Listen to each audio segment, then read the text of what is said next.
Alhamdulillah wassalatu wassalamu ala Rasulillah wa ala alihi wa sahbihi wa mawalah wa la hawla wa la quwata illa.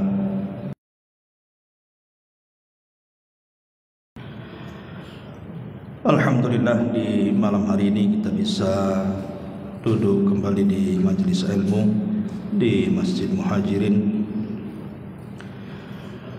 Dan pembahasan di malam hari ini kita akan membahas 40 masalah seputar kurban.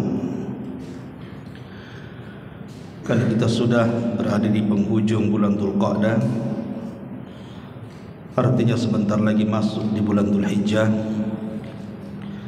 dan di situ ada syariat kurban yang merupakan syiar dari syiar-syiar Islam. Tentu kita harus paham apa saja yang berkaitan dengan seputar kurban ini. Ma'asyiral muslimin yang dimuliakan Allah Subhanahu wa taala, tidak memperpanjang mukaddimah langsung karena banyak juga yang akan dibahas.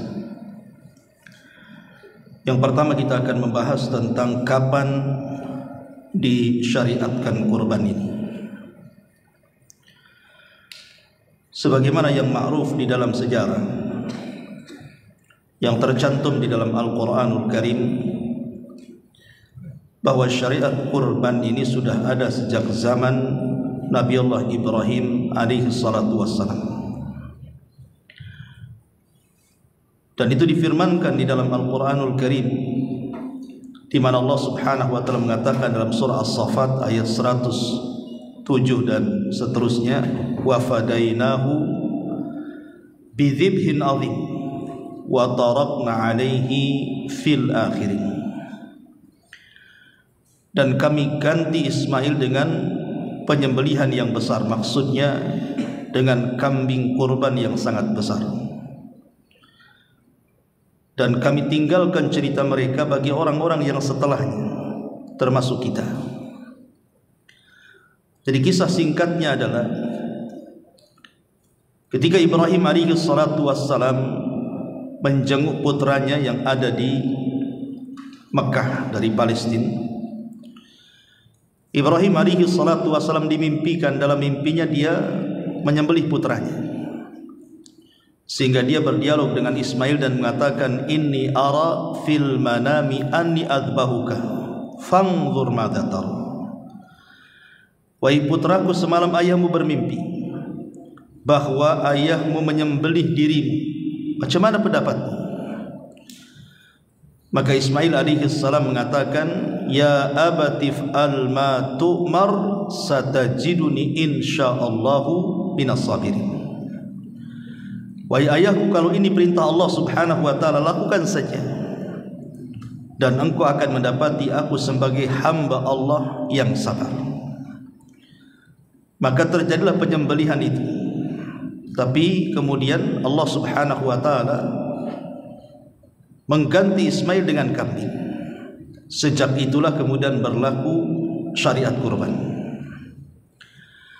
Adapun di masa Islam, maka syariat kurban itu terjadi pada tahun kedua Hijriah. Karena kita tahu bahwa puasa Ramadan itu disyariatkan pada tahun 2 Hijriah.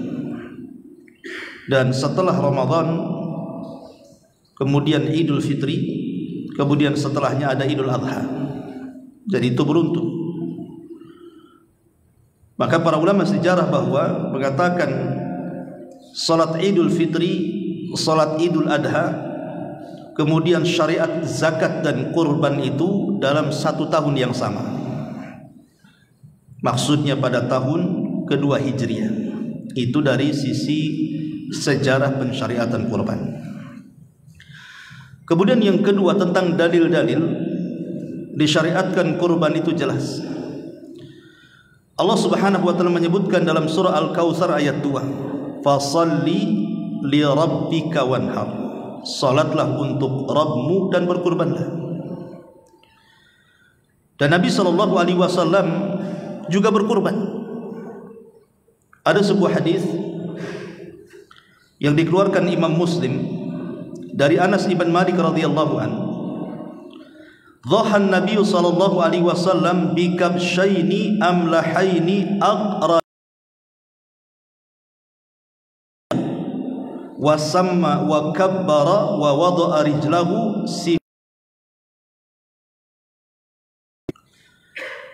Dari Anas bin Malik radhiyallahu an, Nabi sallallahu alaihi wasallam berkorban dengan 2 kambing yang warnanya mendominasi warna hitam dan putih. Kemudian kedua-duanya bertanduk. Rasul menyembelih dengan tangannya sendiri, kemudian menyebut nama Allah dan bertakbir dan meletakkan kakinya kepada kambing yang dibaringkan. Karena beda ya menyembelih kambing kemudian menyembelih sapi dengan unta. Kalau unta kan disembelih dalam posisi dia berdiri, tapi kalau sapi dan kambing dalam posisi digulingkan. Lah Nabi sallallahu alaihi wasallam menyembelih 2 ekor kambing, makanya digulingkan. Dan tentu penyembelihan ini harus ada ilmu. Kalau tidak ada ilmu, maka akan menyiksa binatangnya. Karena saya pernah menyaksikan ada orang yang menyembelih sapi. Mungkin dia tidak pengalaman dalam menyembelih sapi itu, dikiranya sudah selesai, kemudian dilepaskan pisaunya, sapinya pula bangkit lagi, dan lama itu berjam-jam. Padahal sebenarnya kalau sapi itu bangkit lagi harusnya dirobohkan lagi, disembelih lagi supaya cepat mati, kan begitu. Ini karena tidak ada ilmu di situ. Kemudian juga dalil yang kedua juga hadis Nabi sallallahu alaihi wasallam dari Aisyah ummul mukminin radhiyallahu anha, anna Rasulullah sallallahu alaihi wasallam amara bi kabsin aqran yata fi sawadin wa yabruk fi sawadin wa yanduru fi sawadin fa utiya bihi liyudhiya bihi faqala ya Aisyah halummil mudyata thumma qala ashhadhiha bihajarin faqultu thumma akhadaha wa akhadal kabsha fa adja'ahu thumma dhabahahu thumma qala bismillahi Allahumma taqabbal min Muhammadin wa ali Muhammadin wa min ummati Muhammadin thumma dhaha bihi.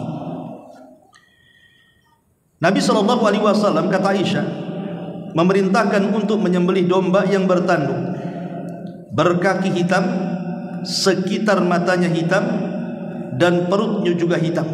Ini warna yang disukai Nabi. Warna yang disukai Nabi itu adalah kambing yang berkaki hitam, kemudian sebelah bola matanya dikelilingi warna hitam, dan perutnya hitam, selebihnya putih. Kemudian beliau diberi kambing seperti itu, lalu beliau berkurban dengannya. Beliau berkata, wahai Aisyah, berikan pisau kepadaku. Kemudian beliau berkata, tajamkan pisau itu dengan batu. Kemudian dia melakukannya. Lalu Nabi SAW mengambil domba tersebut serta membaringkannya dan menyembelihnya. Kemudian beliau mengatakan, Bismillahi Allahumma taqabbal min Muhammadin wa ali Muhammadin wa min ummati Muhammadin, dengan menyebut nama Allah. Ya Allah, terimalah kurban dari Muhammad dan keluarga Muhammad serta umat Muhammad. Kemudian beliau sallallahu alaihi wasallam pun berkurban dengannya. Ini diantara syariat kurban. Kemudian yang ketiga, apa hikmah kurban itu? Ada 6 perkara dalam masalah hikmah kurban itu. Yang pertama, kurban ini dalam rangka menghidupkan sunnah Nabi Ibrahim. Karena tadi sudah saya katakan bahwa yang pertama kali berkurban adalah Nabi Allah Ibrahim. Jadi kalau kita berkurban berarti kita menghidupkan sunnahnya Ibrahim. Lah bukankah kita punya Nabi sendiri, Nabi kita Muhammad sallallahu alaihi wasallam? Betul.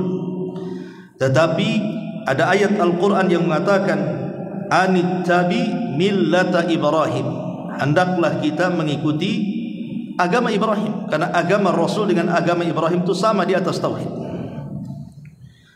Walaupun tentu beberapa syariat berbeda. Ini yang pertama. Yang kedua, Dengan berkurban itu kita mengenang sejarah bagaimana kesabaran Ibrahim alaihi salatu wassalam diuji oleh Allah Subhanahu wa taala untuk menyembelih putranya Ismail, padahal itu satu-satunya putra. Belum punya Ishak ketika itu, masih satu putranya. Sementara Ibrahim sudah tua dan tidak punya anak. Kemudian lahir pula anak laki-laki. Siapa yang tidak cinta seorang ayah dirindukan kepada putranya? Tapi Allah uji kesabaran Ibrahim sehingga disuruh menyembelih putranya. Akhirnya Ibrahim pun mengikuti dan melaksanakan perintah Allah Subhanahu wa taala. Jadi hikmah kurban itu juga mengenang bagaimana kesabaran yang patut kita tiru dari seorang Khalilur Rahman Ibrahim alaihi salam. Kemudian yang ketiga, bahwa kurban ini termasuk juga at-tausi'atu lil fuqara'i wal masakin. Kita ini hidup di masyarakat. Tentu kita tidak hidup sendirian. Dan namanya masyarakat itu kan ada kaya, ada miskin, ada orang susah, ada orang senang. Lah Islam menganjurkan kita orang-orang yang diberikan kesenangan untuk menghibur hati-hati orang-orang yang susah. Orang-orang kaya menghibur hati-hati orang yang lemah dari fuqara wal masakin. Dan itu amalan yang sangat indah dalam Islam. Di mana Nabi SAW pernah ditanya tentang amalan yang paling dicintai Allah. Maka Rasul mengatakan sururun tudkhiluhu ala qalbi muslim. Kebahagiaan yang kita masukkan di hati seorang muslim itu adalah amalan yang paling afdal. Maka dengan memberikan sebagian kurban yang kita kurbankan kepada fuqara wal masakin, itu akan mendapatkan kebahagiaan tersendiri di hati mereka. Karena bagi mereka membeli kambing atau daging kambing, sapi itu tentu berat bagi mereka. Dengan kita berikan bagian kita kepada mereka, itu sama dengan menyenangkan hati mereka. Dan ini hikmahnya. Kemudian juga bukan hanya kepada fuqara wal masakin, kepada keluarga. Kita bisa makan bareng-bareng istri, bareng-bareng anak-anak, dengan keluarga besar kita, dan itu bentuk kebahagiaan dalam keluarga. Ini yang ketiga. Yang keempat, kurban ini bentuk syukur. Bagaimana syukur kurban ini? Kita tahu bahwa di antara nikmat yang Allah anugerahkan kepada kita adalah Allah menundukkan binatang-binatang ternak kepada kita. Allah tundukkan kambing kepada kita, Allah tundukkan sapi kepada kita, Allah tundukkan unta kepada kita. Anda bisa bayangkan, kalau seandainya kambing itu berani kepada manusia, jangankan banyak kambing, satu kambing saja kita ketakutan. Kalau ada kambing ngamuk gitu kan di jalan itu, antum dikejar kambing apa nggak takut? Cuman kalau satu kandang pula, itu baru kambing, macam mana sapi pula bisa mati kita ditabrak dia. Itu baru sapi, macam mana unta pula dipijak dia mungkin melayang kita. Tapi Allah tundukkan tuh binatang-binatang itu kepada kita. Bisa kita gunakan kendaraan, bisa kita ambil perah susunya, bisa kita makan dagingnya. Ini nikmat Allah. Lah nikmat ini harus kita syukuri. Makanya Allah Subhanahu wa taala mengatakan kadzalika sakharnaha lakum la'allakum tashkurun. Begitulah kami tundukkan binatang ternak untuk kalian supaya kalian bersyukur, kata Allah.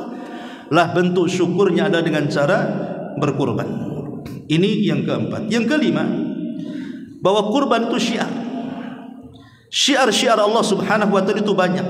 Salat berjamaah, berkumandangnya azan, pakaian yang syar'i, pakaian muslim, termasuk juga berkurban. Adalah syiar. Karena dia adalah syiar Allah Subhanahu wa taala, maka siapapun yang mengagungkannya, maka itulah bentuk takwa dia kepada Allah. Karena Allah yang mengatakan, "Wa man yu'azzim sya'airallah fa innaha min taqwal qulub." Siapapun yang mengagungkan syiar-syiar Allah, berarti itu menunjukkan ketakwaan dia kepada Allah Azza wa Jalla. Maka ini hikmahnya yang kelima. Yang keenam, yang terakhir, bahwa kurban itu adalah dalilun ala tasdiq, menunjukkan kita ini membenarkan syariat Allah.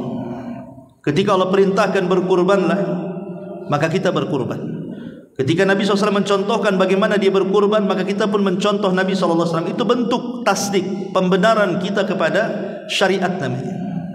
Inilah di antara 6 hikmah daripada kurban. Kemudian selanjutnya, apa itu kurban?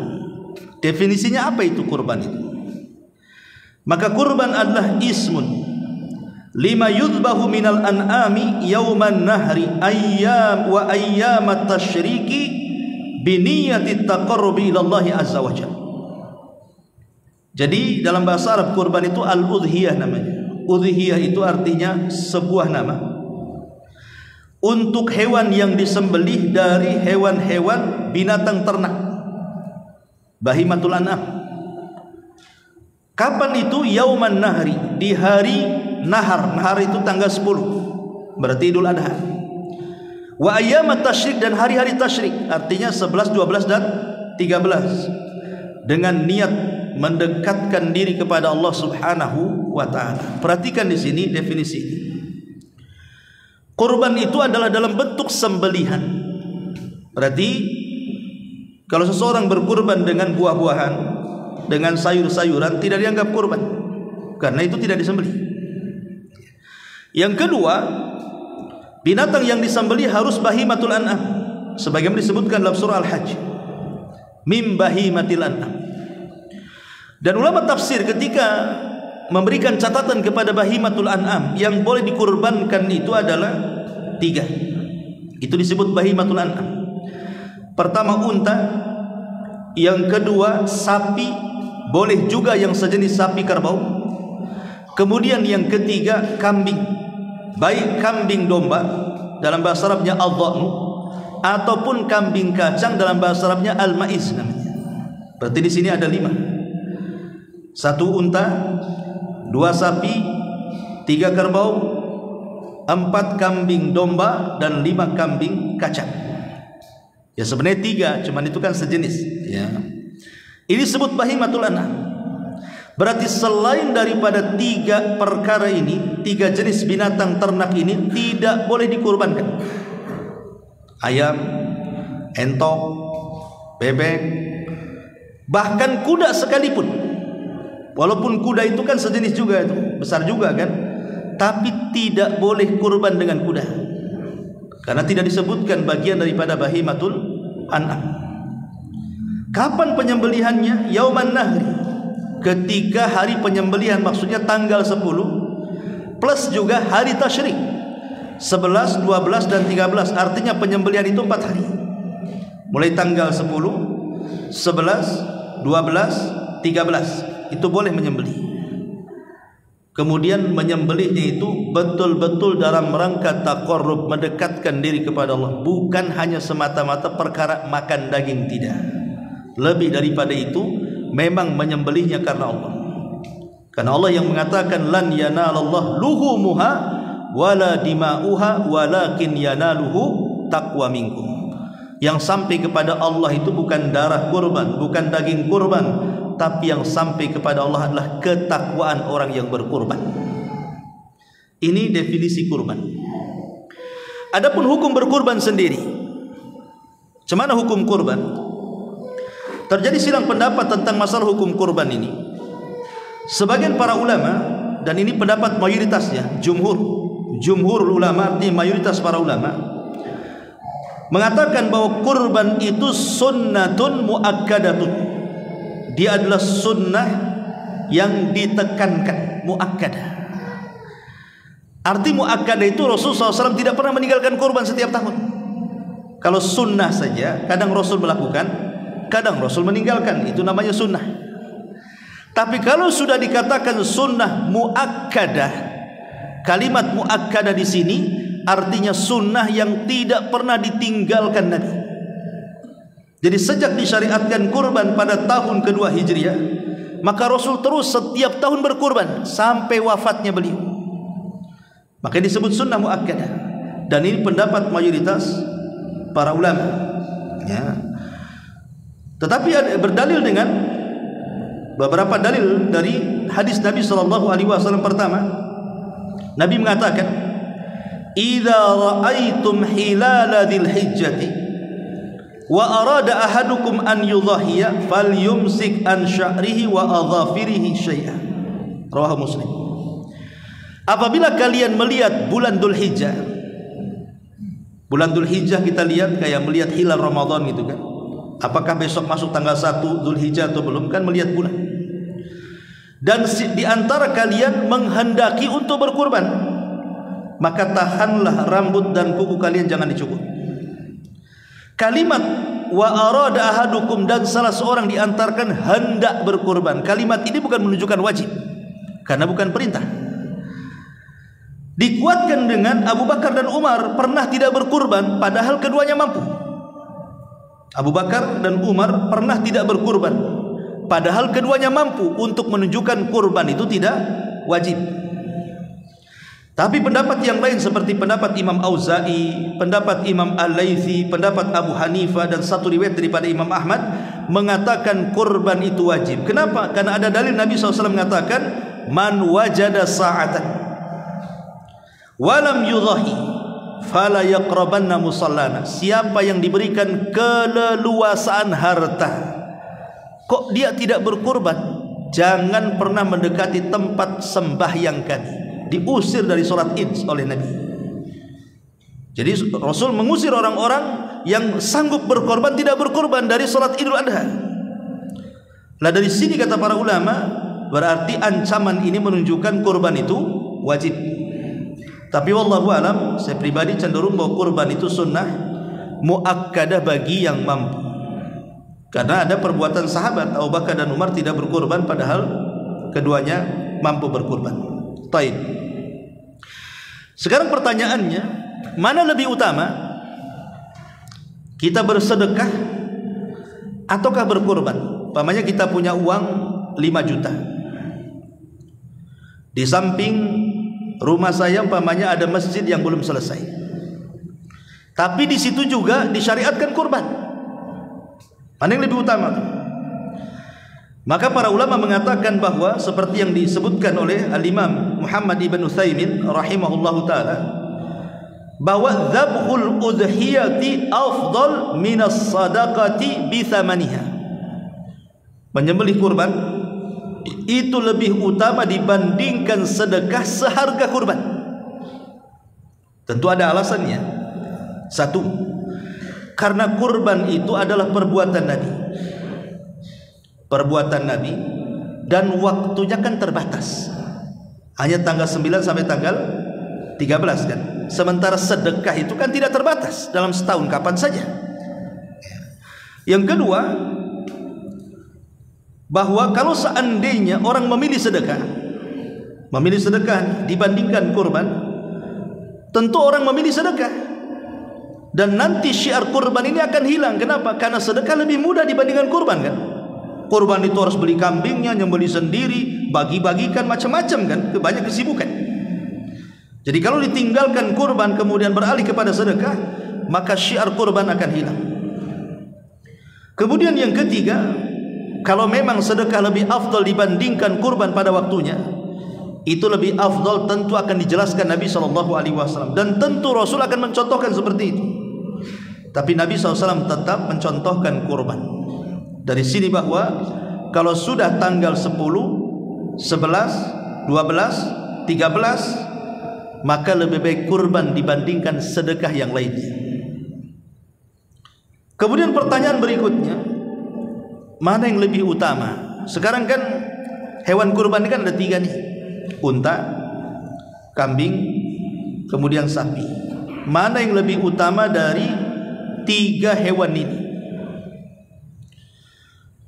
Maka dijelaskan oleh para ulama, kalau mengikuti fatwa daripada Syekh bin Baz rahimahullah ta'ala, beliau ditanya tentang mana yang lebih afdal, beliau menjawab bahwa al-udhiyatu minal ghanami afdal, bahwa kurban dengan kambing itu lebih utama dibandingkan sapi dan unta. Kenapa? Karena Nabi SAW selama berkurban itu selalu menggunakan kambing. Riwayat-riwayat Rasul berkurban itu menggunakan kambing. Nabi pernah berkurban dengan sapi itu dengan unta ketika Rasul haji. 100 ekor unta, yang 70 disembelih sendiri, yang 30 disuruh Ali menyembelihnya. Tapi setiap tahunnya Nabi SAW apabila berkurban menggunakan kambing. Dari sini menunjukkan bahwa berkurban dengan kambing jauh lebih baik dibandingkan berkurban yang lainnya. Ini fatwa daripada Syekh bin Baz. Tapi kalau fatwa Lajnah Daimah, dan juga Imam Ibnu Utsaimin rahimahullahu taala tidak begitu. Saya akan bacakan fatwa daripada Lajnah Daimah. Ketika mereka ditanya tentang mana yang lebih utama antara tiga binatang ini, maka mereka mengatakan afdalul adhahi al-badanatu thumma al-baqaratu thumma syatu. Yang paling afdal kurban itu adalah unta. Kalau kita sanggup beli unta, beli unta. Kalau tidak sanggup membeli unta, beli sapi. Kalau tidak sanggup membeli sapi, beli kambing. Kalau tidak sanggup, bersyirikat 7 orang unta. Kalau tidak sanggup bersyirikat 7 orang sapi. Dan itu sebagaimana juga difatwakan dalam Ahkamul Udhiyah oleh Al-Imam Ibnu Utsaimin rahimahullahu taala. Senada juga beliau mengatakan al-afdalu minal adhahi al-ibil thumma al-baqar in dhaha biha kamilatan thumma dha'nu thumma al-ma'iz thumma subu al-badanati thumma subu al-baqarati. Kata Syekh Utsaimin, seafdal-afdalnya kurban itu pertama unta, kemudian sapi. Tapi ingat, bukan bersyirikat. Satu orang membeli seekor unta, satu orang memberi seekor sapi. Baru kemudian kambing domba, baru kemudian kambing kacang, baru kemudian 7 orang berserikat di unta, kemudian 7 orang berserikat di sapi. Berarti dari sini kita pahami sekarang mana lebih afdal, ini berserikat dalam sapi ataukah 1 ekor kambing. Kalau lihat rincian dari fatwa para ulama, lebih utama dengan 1 ekor kambing dibandingkan berserikat dengan sapi. Kalau lihat dari rinciannya, ya.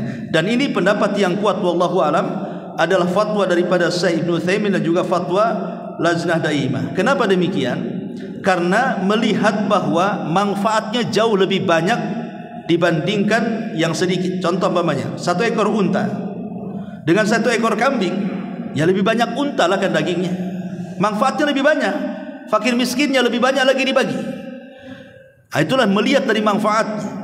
Jadi walaupun tetap kita tidak menafikan niat kurban kita kepada Allah Azza wa Jalla, tapi ada sisi lain manfaat yang besar di mana kita bisa at-tausi'atu lil fuqara'i wal masakin, menyenangkan hati-hati para fuqara dan juga orang-orang miskin. Ma'asyiral muslimin yang dimuliakan Allah Subhanahu wa taala. Kemudian bagaimana kalau seandainya seseorang itu berkurban? Apakah 1 ekor kurban itu untuk 1 orang, ataukah boleh diniatkan untuk 1 keluarga? Maka pendapat yang betul tentang masalah ini, boleh seseorang itu mensyarikatkan kurban. Ingat, bukan kambingnya, bukan unta atau sapinya, tidak, tapi yang dimaksud pahalanya. Kalau kambing tidak bisa diserikatkan, yang boleh diserikatkan itu sapi sama unta saja, itu pun 7 orang. Tetapi kalau kambing diserikatkan pahalanya boleh, tapi bukan pembelian kambingnya. 7 orang 1 ekor kambing, bukan itu pemahamannya. Maksudnya pembagian pahalanya boleh. Jadi kita niatkan 1 ekor kambing, pahalanya itu dibagi-bagi untuk 1 keluarga. Dan itu berdasarkan beberapa riwayat. Pertama, riwayat Abi Ayyub Al-Ansari radhiyallahu anhu. Dia mengatakan, kunna fi ahdi Nabi sallallahu alaihi wasallam yudhahhir rajul minna bisyati al-wahidati anhu wa an ahli baitihi. Kata Abi Ayyub Al-Ansari radhiyallahu an, kami, kebiasaan kami para sahabat menyembelih 1 ekor kambing, kemudian kami niatkan untuk diri-diri kami dan kami niatkan juga untuk keluarga kami. Maksudnya berserikat pahala di sini, maka dibolehkan. Kemudian juga doa Nabi sallallahu alaihi wasallam tadi, ketika menyembelih kurban, beliau berdoa dengan bismillahi Allahumma ya Allah taqabbal min Muhammadin wa ali Muhammadin wa min ummati Muhammadin. Terimalah kurban ini dari Muhammad, dari keluarga Muhammad dan untuk umat Muhammad. Padahal yang disembelih 1 ekor kambing, tapi diniatkan untuk umatnya. Menunjukkan boleh bersyirikat dalam pahala. Jadi cukup 1 keluarga 1 ekor kambing sudah cukup, diniatkan untuk 1 keluarga, maksudnya begitu. Tidak harus tahun ini ibunya tahun depan anaknya, tahun depan lagi bapaknya, tidak perlu. Setiap tahun saja kita menyembelih seekor kambing, niatkan untuk satu keluarga. Gitu maksudnya. Ya. Nah, kemudian juga bagaimana kalau seandainya berkorban untuk orang mati? Boleh tidak berkurban untuk orang mati? Orang tua kita sudah meninggal. Terus kita berkurban satu ekor kambing, ya Allah, saya niatkan kurban itu untuk orang tua saya yang sudah meninggal. Maka dalam masalah ini ada 3 poin yang disebutkan para ulama. Yang pertama, an yudhhiya anhum taba'an lil ahya. Menyembelih seekor kambing, sapi ataupun unta, kemudian kita niatkan seperti yang saya jelaskan di awal, disyirikatkan pahalanya. Dengan cara apa? Ya Allah, saya menyembelih kambing ini. Ya Allah, terimalah kambing saya ini. Saya niatkan untuk korban saya, untuk korban keluarga saya, plus orang tua saya yang sudah meninggal. Itu namanya disyirikatkan, dimasukkan kepada orang hidup. Dan ini tidak ada perselisihan ulama, boleh. Kemudian yang kedua, an yudhahiya anil amwat bimuqtada wasayahum tanfidan laha. Jadi memang sebelum meninggal orang tua kita itu memang berwasiat, ya, berwasiat bahwa dia akan kurban, tapi Allah takdirkan keburu meninggal. Maka boleh seseorang itu berkorban karena wasiat orang tuanya. Tidak ada khilaf ulama. Yang jadi permasalahan itu adalah kita membeli kambing memang dikhususkan untuk korban yang sudah mati. Kita beli kambing, orang tua kita sudah meninggal, memang kita beli kambing itu dikhususkan untuk korban orang tua kita yang sudah meninggal. Inilah yang jadi polemik para ulama, ya. Tetapi wallahu alam, para ulama mengatakan hukumnya boleh, tapi jangan dikatakan sunnah. Boleh, tapi jangan dikatakan sunnah. Kenapa? Karena kalau memang ini bagian daripada sunnah Nabi SAW, tentu Rasulullah SAW akan melakukannya. Karena ketika Nabi masih hidup, keluarganya banyak meninggal. Anak-anaknya sudah meninggal duluan, istrinya sudah meninggal duluan, paman-pamannya juga ada yang meninggal yang muslim. Tapi tidak ada satu riwayat Rasul berkurban untuk mereka secara khusus. Tetapi secara umum boleh-boleh saja seseorang itu dalam bentuk tabarru, berbuat baik kepada orang tua yang sudah meninggal, kemudian kita sembelih, karena bagaimanapun ada unsur sedekahnya di dalamnya. Ada unsur sedekah kan? Karena kita tahu bahwa nanti kita cerita pembagian kurban itu sepertiga disedekahkan. Karena ada unsur sedekahnya, maka dibolehkan seseorang itu berkorban untuk orang mati. Tapi kalau kita ingin keluar dari semua khilaf ulama ini, maka sebaiknya pilihlah poin yang pertama tadi. Serikatkan sajalah. Ya Allah, ini kurban saya, kurban keluarga saya, plus orang tua. Daripada kemudian kita ributkan begitu, boleh tidak kan? Maka lebih selamatnya seperti itu. Itu cara yang paling baik ketika berkurban untuk orang yang sudah meninggal. Ma'asyiral muslimin yang dimuliakan Allah Subhanahu wa taala. Sekarang boleh enggak orang itu membatalkan kurban? Dibatalin nih kurbannya, padahal sudah ada niat kurban.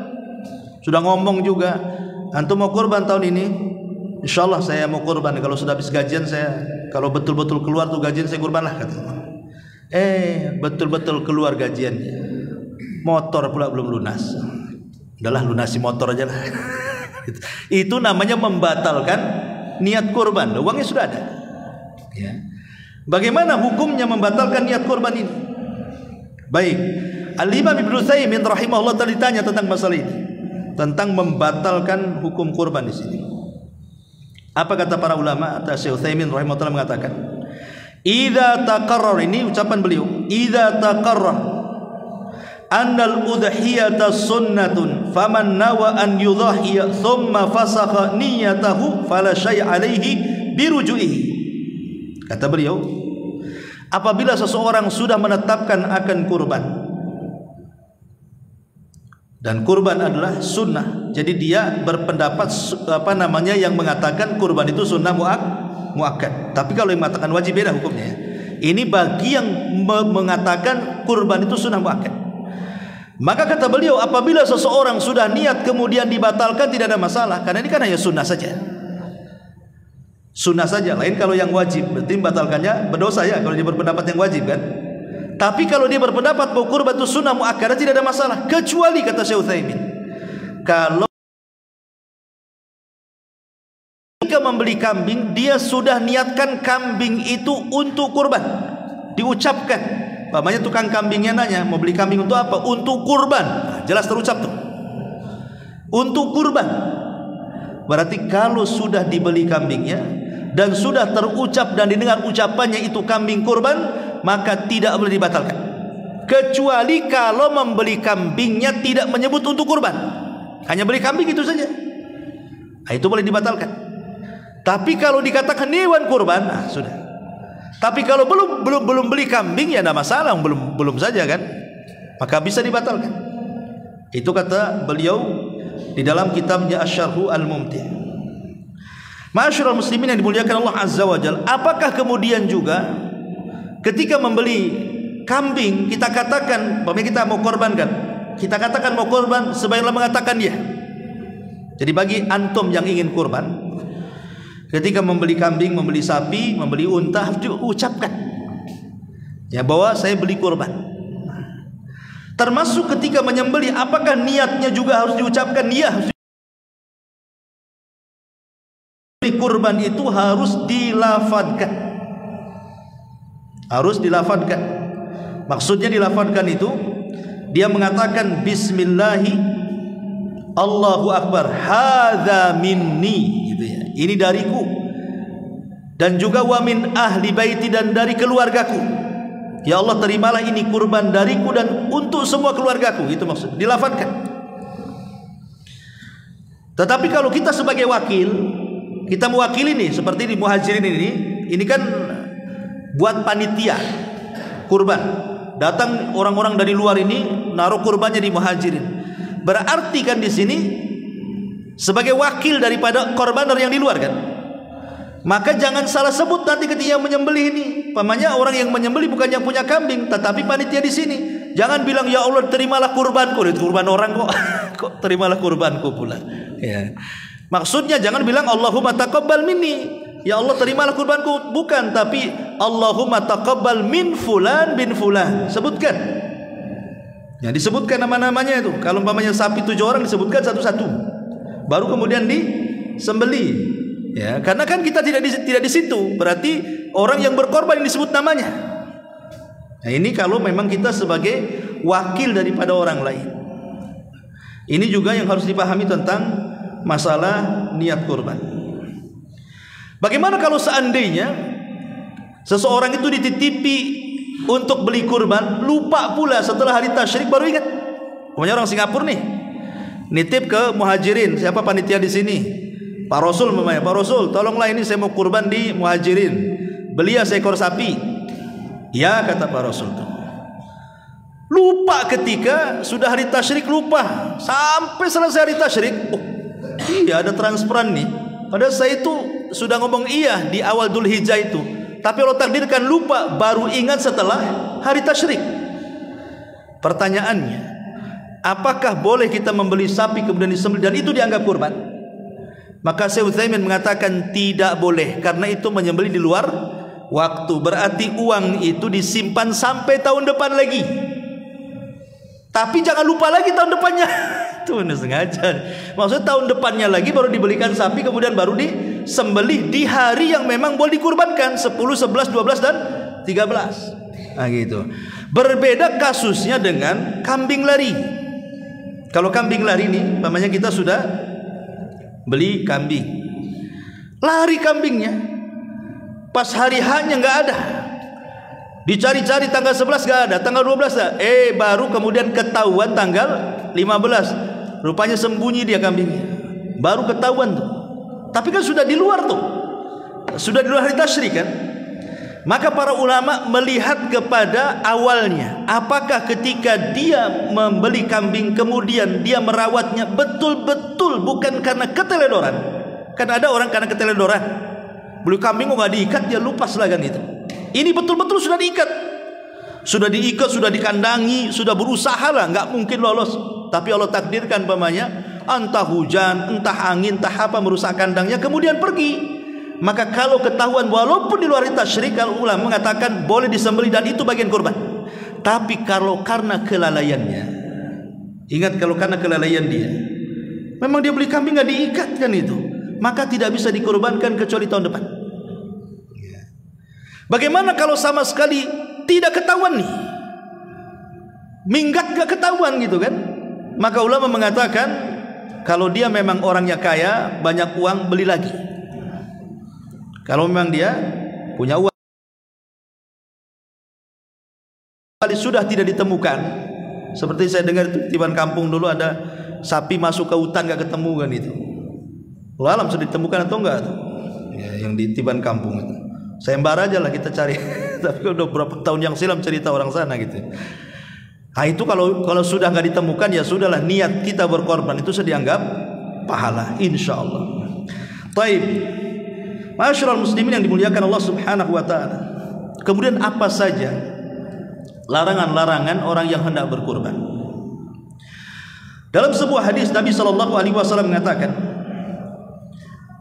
"Man ra'a hilal dzil hijjah." Barang siapa yang melihat hilal bulan Dzulhijjah, artinya tanggal 1 Dzulhijjah, malamnya kelihatan berarti besoknya 1 Dzulhijjah. Wa arada ahadukum an yudhahi, salah seorang di antara kalian hendak berkurban, falyumsik, tahan, jangan sampai mencukur sya'rihi wa adhafirihi.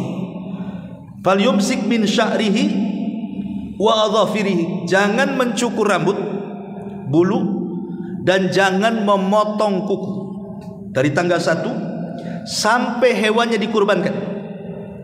Baru setelah hewannya dikurbankan baru boleh kita mencukur rambut ataupun memotong kuku. Dua perkara ini tolong diperhatikan bagi Anda yang berkorban.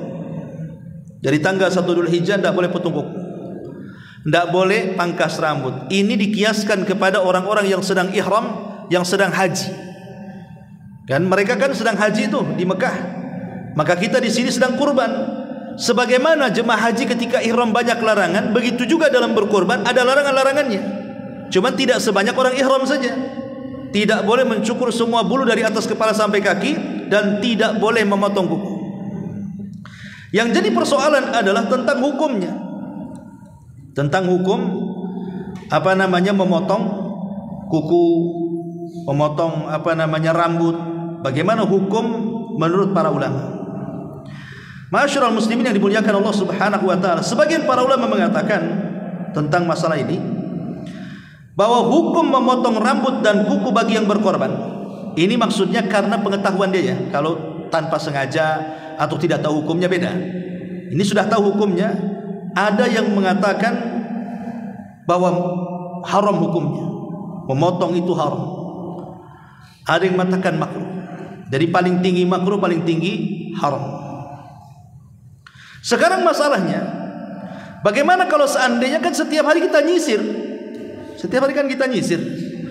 Terkadang dalam sisir itu kan terkadang ada rontok kan 1, 2 kan itu. Apakah juga kita tidak boleh nyisir mulai tanggal 1 sampai tanggal 10? Apa enggak jabrik itu kepala enggak disisir kan itu ya, bagi yang panjang rambutnya. Maka Syekh Utsaimin pernah ditanya, mengatakan tidak ada masalah. Karena niat menyisir itu bukan niat memangkas rambut. Lain kalau kita ke salon itu niatnya mangkas kan itu.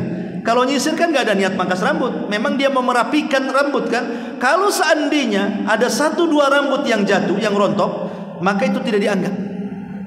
Kecuali kalau sengaja dia bawa gunting kemudian mencukur, itu beda kan itu. Jadi bagi yang tahu hukumnya jangan dilakukan. Sekarang masalahnya Ustaz, saya sudah motong rambut, sudah motong kuku, kemudian tidak ada niat kurban. Ini sudah anggaplah tanggal 8 Dzulhijjah baru dapat uang. Sementara kemarin-kemarinnya tanggal 1, tanggal 2-nya mungkin sudah pangkas rambut dia, baru dapat uang tanggal 8 dan ingin niat berkurban. Maka para ulama mengatakan tidak ada masalah, karena memang niatnya baru muncul di tanggal 8. Berarti setelah tanggal 8 sampai kambingnya dikurbankan tidak boleh mencukur rambut dan memotong kuku. Itu yang nasihatkan para ulama, wallahu a'lam. Taib. Ma'asyiral muslimin yang dimuliakan Allah Azza wa Jalla. Kemudian juga masalah berikutnya adalah mewakilkan penyembelihan kepada orang. Pada hakikatnya ma'asyiral muslimin yang dimuliakan Allah Azza wa Jalla, yang paling afdal itu nyembelih sendiri. Karena kurban itu kan adalah ibadah nafsi. Maksudnya satu orang untuk satu ekor kambing. Berarti ibadah badan. Harusnya yang berkorban itulah yang menyembelih. Itu hukumnya afdal. Tapi masalahnya kan tidak semua piawai menyembelih. Ada orang yang takut tidak mau menyembelih. Bahkan ada orang yang takut nengok darah aja takut dia. Cemana mau nyembelih apa enggak, gemeteran tuh megang pisau dia kan. Kalau dia tidak sanggup untuk menyembelih sendiri, maka ada cara yang kedua yang lebih afdal, menyaksikan. Ada hadis memang dilemahkan para ulama, tetapi lemahnya tidak terlalu lah, sehingga para ulama boleh menjadikan dalam fadilah amal. Ketika Nabi SAW mengatakan kepada Fatimah, wahai Fatimah, hadirilah penyembelihan kurbanmu, karena setiap tetesan darah yang keluar dari hewan kurbanmu menghapuskan dosa-dosamu. Ya, jadi hadir. Bagi yang tidak hadir, sekarang sudah ada handphone. Bisalah kan kita lewat handphone gitu kan, diperlihatkan pamannya yang kurban orang Singapura, dikorban di Batam, akan bisa kita ini pakai video live gitu ya, sehingga mereka bisa menyaksikan. Allah mudahkanlah. Syukur-syukur dia hadir lokasi, lebih baik lagi kan itu. Tapi kan ada orang-orang yang tidak bisa menyembelih, tidak bisa menyaksikan baik langsung ataupun lewat video call kan gitu kan. Terakhir itu ya, sudah terakhir. Kalau memang tidak bisa menyembelih sendiri, tidak bisa menyaksikan, ya sudah, mau diapakan lagi. Mungkin karena kesibukan dia, akhirnya diwakilkan. Tapi wakilkan kepada orang yang amanah, kepada orang yang memang punya kepiawaian dalam menyembelih dan tahu hukum-hukum penyembelihan, supaya jangan salah ya. Ma'asyiral muslimin yang dimuliakan Allah Azza wa Jalla. Sekarang bagaimana kita mau berkorban? Umpamanya di sekitar kita tidak banyak orang Islam, mungkin ada daerah-daerah yang mayoritas orang non muslim umpamanya kan. Hanya kita beberapa orang yang Islam. Sementara mau menyembelih tak ada yang bisa nyembelih pula. Tapi ada orang non muslim mampu menyembelih. Bagaimana hukumnya hewan kurban kita itu disembelih oleh orang non muslim? Itu pertanyaannya. Maka dijawab oleh para ulama, ini pendapat jumhur, mayoritas ulama, zahabal jumhuru ila sihhati tadhiyati ma'al qarahati in kana an-naibu kitabiyan. Jumhur ulama berpendapat sah sembelihannya dengan syarat yang menyembelih ahli kitab, tetapi makruh. Sah tapi makruh hukumnya. Itu pun ada dua catatan kan, harus ahli kitab. Dan ahli kitab itu kalau tidak Yahudi, Nasrani. Berarti selain Yahudi dan Nasrani tidak boleh. Pamannya selain Yahudi, Nasrani, Hindu, Buddha atau yang semacamnya, yang para penyembah berhala, maka tidak sah sembelihannya. Jadi yang boleh diwakilkan kalau sama sekali nggak ada orang Islam yang sanggup menyembelih karena ketidakadaan orang, maka dibolehkan ahli kitab Yahudi dan Nasrani, dengan catatan tidak boleh menyebut nama Isa, tapi yang disebut nama Allah. Jangan Bismi Isa sembelih, tidak boleh. Walaupun dia ahli kitab, harus menyembelih nama atas nama Allah. Bismillah, kita ajari, sebut Bismillah ya. Kemudian disembelih sesuai dengan syar'i, artinya betul-betul di leher, jangan di tengkuk. Karena bagaimana, sekali lagi, cara menyembelih pun tidak boleh berlebihan. Ada orang nyembelih itu sampai putus tuh kepala kambing tuh, nah itu kan berlebihan kan. Sebenarnya pernah mengatakan makruh, sah tapi makruh karena berlebihan dia. Atau disembelih dari tengkuknya bukan dari lehernya, nah ini salah menyembelih, bukan karena tidak syar'i kan. Nah ini harus dipahami bahwa menyembelih juga ada ilmunya. Wallahu a'lam. Ma'asyiral muslimin yang dimuliakan Allah Subhanahu wa taala. Taib, kemudian bagaimana pembagian hewan kurban? Pembagian hewan kurban. Bicara soal pembagian hewan kurban, terjadi silang pendapat di antara para ulama tentang pembagiannya ya. Yang pertama, masalah pembagian ini, ada yang mengatakan bahwa pembagian ini dibagi dua. Jadi antara korbaner dengan sedekah keluar atau yang dihadiahkan harus dibagi dua. Dan ini berdasarkan beberapa pendapat para ulama. Di antaranya disebutkan dalam fikih madhab, qala al-Imam Ahmad, Imam Ahmad berkata, nahnu nadhhabu ila hadithi Abdullah ya'kul wa huwa thuluth wa yut'im man arada thuluth wa yatasaddaq 'alal masakin bi thuluth wa ba'dul fuqaha, di sini syahidnya, qala taj'alu nisfaini atau taj'alu nisfaini ya'kul nisfan wa yatas, kambingnya bagi dua. Jadi umpamanya kalau di masjid ini ada yang korban kambing, ya bagi dua, kasih yang korbanernya, kemudian yang separohnya baru disedekahkan. Ini satu pendapat. Pendapat yang kedua adalah dibagi tiga. Pendapat yang kedua dibagi tiga. Kata Imam Ahmad di sini kan, dimakan sepertiganya, kemudian disimpan sepertiganya, kemudian disedekahkan, dan juga dihadiahkan sepertiganya. Jadi kalau umpamanya korban di sini, ya kita kasih aja sepertiga dari kurban pihak masjid, kemudian disedekahkan.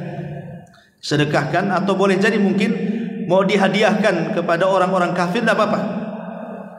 Jadi orang-orang kafir boleh mendapatkan kurban, tetapi sifatnya hadiah. Sebagaimana orang kaya juga boleh diberikan daging kurban kalau dia tidak berkurban, hanya sifatnya hadiah, karena mereka tidak boleh dapat sedekah. Sedekah itu kepada orang miskin. Kalau hadiah boleh kepada orang kaya dan boleh kepada orang kafir kalau mereka mau. Ya, karena ada orang kafir pun tak mau juga sembelian kita kan. Kalau mereka mau kasih saja. Ya, tapi biasanya senang lah kalau dapat sembelian itu. Nah, jadi sekali lagi, tetapi kata para ulama, kata Imam Ibnu Qudamah rahimahullah taala, pembagian ini sifatnya sunnah. Pembagian ini sifatnya sunnah, tidak wajib. Ya. Artinya kalau seandainya kita kurban, kemudian pamannya dia naruh ke masjid, saya kasih ongkos sajalah berapa ke panitianya, tapi nanti ya semua dagingnya antar ke rumah. Boleh saja, kan tidak wajib hukumnya. Tetapi bagaimanapun kan kita harus ikut sunnah kan. Dan Nabi SAW mengatakan, kulu waddakhiru watasaddaq, makan, simpan, sedekahkan. Dari sini ada tiga pembagian kan. Maka sebaiknya buatlah tiga pembagiannya, karena ini sunnah Nabi SAW. Jadi panitia ini harus pandai-pandai juga. Jangan orang yang berkorban, ya, dia dapatnya tak banyak, sakit hati nanti tak mau korban pula di sini. Ya, kalau bisa kasih dia lebih banyak. Boleh jadi mungkin dia ada yang mau disimpan, ada yang mau disate untuk keluarganya, ada yang dibagi-bagi tetangganya, ada yang mau dikasih hadiah ke kawannya, kan kita tidak tahu. Ya, jadi harus dipahami. Karena mereka yang berkorban, kita ini di sini panitia ini hanya sekedar mencari pahala. Dengan menjadi panitia korban itu jangan niatnya ingin dapat kepala, dapat kaki, dapat kulit, dapat daging, jangan. Kalau bisa kita. Nanti kalau memang ada kebaikan orang yang korbaner ngasih ke kita, alhamdulillah. Kita bersyukur kepada Allah Azza wa Jalla. Kalaupun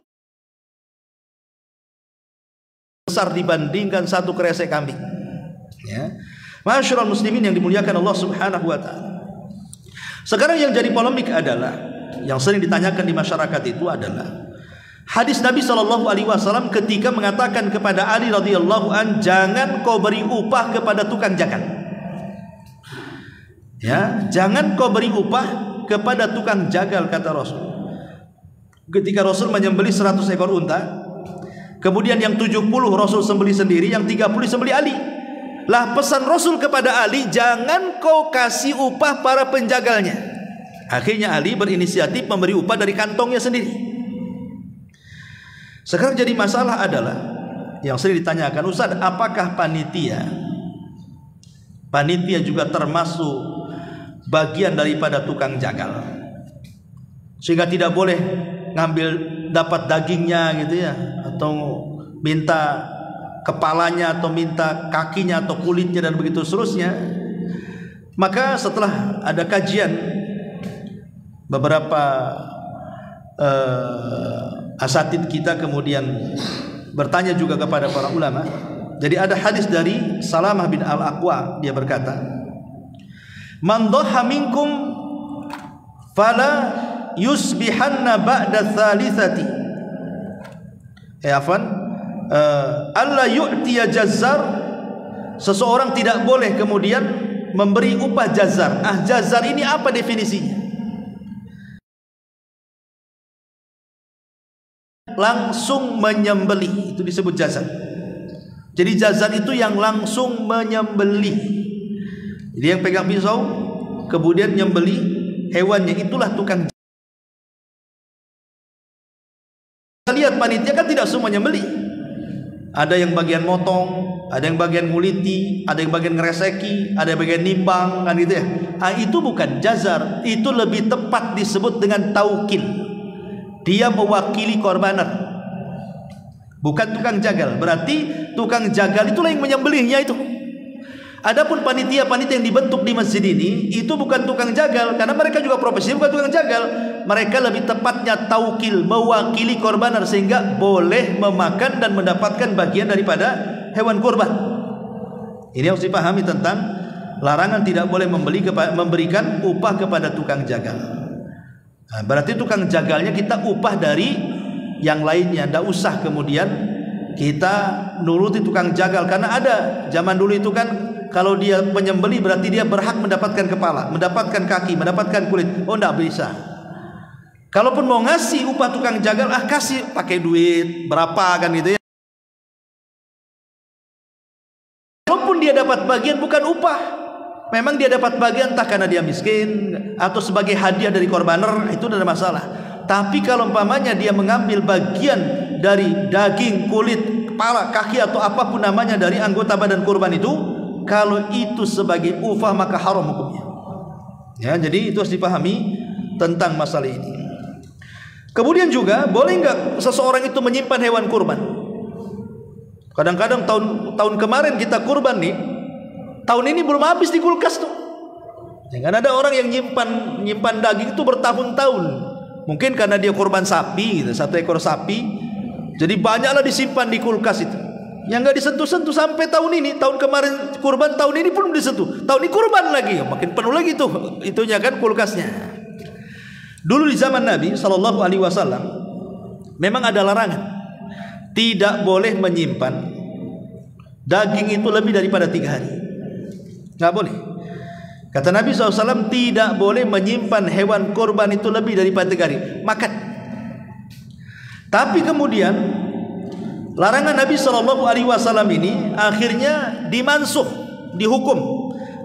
Hukumnya dihapus dengan sabda Nabi SAW, kulu wadakhiru watasaddaqu, makanlah, simpanlah. Berarti boleh menyimpan. Dihapus larangan yang 3 hari itu menjadi boleh, apalagi kemudian dengan canggihnya teknologi di zaman sekarang, ada kulkas, ada freezer, ada macam-macam yang sanggup kemudian ataupun dibuat makanan kaleng gitu ya, sehingga bisa bertahan bertahun-tahun, maka dibolehkan menyimpan hewan kurban walaupun sebaiknya dimakan. Karena bagaimanapun ada perintah kan, ulu makan. Kita suruh makan hewan kurban. Bahkan Imam Ibnu Hazm, seorang ulama Andalus, ketika memahami kalimat kulu makanlah, karena ini sebuah perintah, maka hukumnya wajib. Kalau orang yang korban tidak makan dari hewan kurbannya, berdosa dia. Itu kata Imam Ibnu Hazm. Karena ada perintah Allah, kulu, ya, makan kata Allah itu. Wa kulu minha wa at'imul qani al mu'tar, kata Allah, makanlah dari hewan kurbanmu, kemudian sisanya sedekahkan. Kata Imam Ibnu Hazm, perintah ini yufidul wujub, berarti memiliki makna wajib. Berarti kalau tidak makan kurban orang yang berkurban, dia berdosa tuh, menurut pendapat Imam Ibnu Hazm Al-Andalus. Tetapi pendapat jumhur mayoritas ulama tidak, makan hewan kurban itu hukumnya sunnah. Hukumnya sunnah. Tetapi juga harus melihat, walaupun sunnah tetap harus melihat kondisi badan kita. Karena agama ini kan terbina di atas maslahat dan mafsadah. Walaupun umpamanya sunnah, tapi kalau ada mafsadahnya, ya jangan.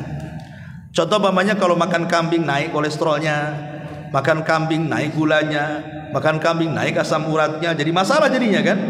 Ya, maka tidak ada masalah, tidak makan. Disedekahkan semuanya pun alhamdulillah tidak ada masalah. Ya.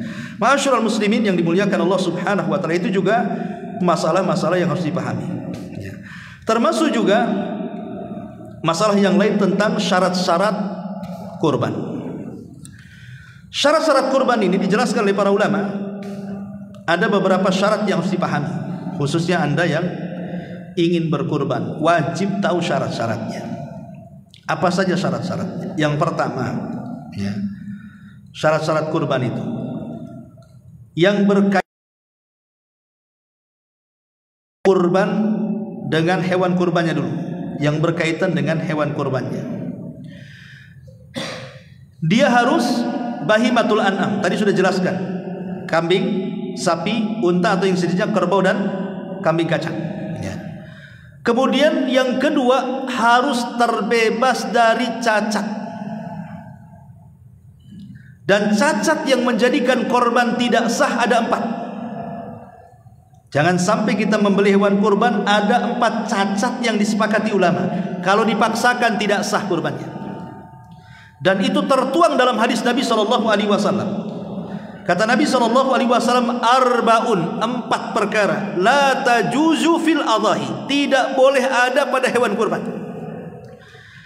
Yang pertama kata Rasul, al-awra al-bayyin awaruha. Yang pertama, buta sebelah dan jelas butanya. Yang kedua, al-arja al-bayyinu arajuha, pincang hewannya dan pincangnya jelas, ketika jalan tuh nampak dia dingkut-dingkut tuh, pincang-pincang tuh. Ya. Kemudian yang ketiga, al-maridatu al-bayyin maraduha, sakit dengan sakit yang jelas, buru nggak mau makan gitu. Kemudian yang terakhir, kata Nabi SAW, al-hazila, kambingnya terlalu kurus sekali, mungkin sudah tua sehingga tidak bersumsum, atau mungkin kurang gizi akhirnya kurus sekali, maka tidak boleh dikurbankan 4 perkara ini. Berarti kalau kita pahami ada namanya mafhum aulawi dalam ilmu fikih itu. Mafhum aulawi itu maksudnya berarti kalau cacat di atas 4 ini ya makin tak boleh. Pamannya kan yang dilarang buta sebelah, berarti kalau buta dua-duanya makin tak boleh. Itu maksudnya. Umpamanya pincang 1 kaki ini sudah tak boleh, ini pincang 4-4-nya, cemana dia mau berjalan kan gitu. Lain kalau karena kegemukan, mungkin kambingnya obesitas, dia tidak bisa jalan, itu bukan pincang, memang dia kegemukan kan itu. Maksudnya di sini pincang betul-betul pincang. Ya. Ataupun dia sakit gitu ya. Berarti kalau dia sakaratul maut sudah, itu lebih parah lagi. Sakit dia tak boleh, ini mengakibatkan sakit parah pula, ada kankernya mamanya. Ataupun dia terlalu kurus sekali, udah tua bangka gitu ya kambingnya, nah, dia nggak bersumsum lagi, tak boleh lah. Tapi kalau cacatnya di bawah itu, ada ulama mengatakan sah tapi makruh. Contoh mamanya kupingnya keiris, ekornya putus, nah, itu kan di bawah itu tuh. Berarti kalau di bawah itu maka sah. Masalahnya begini, waktu beli sehat tak pincang gitu, pas mau disembelih pincang pula dia. Nah, cemana tuh? Apa ditukar kambingnya? Tukang kambing tak maulah. Ulama mengatakan, lihat, kalau pincangnya karena kelalaian dia, maka tidak boleh dikorbankan. Tapi kalau pincangnya bukan karena kelalaian dia, memang dia sudah berusaha untuk menjaga kambing ini, tapi qadarullah entah jatuh kemudian pincang, bukan karena kesalahan kita yang punya kambing, memang kesalahan kambingnya. Ya, kalau dibilang kambing hitamnya, itulah ya, kambing hitamnya itulah. Ini kesalahan dia, akhirnya dia pincang, bukan kesalahan kita kan yang punya kambing.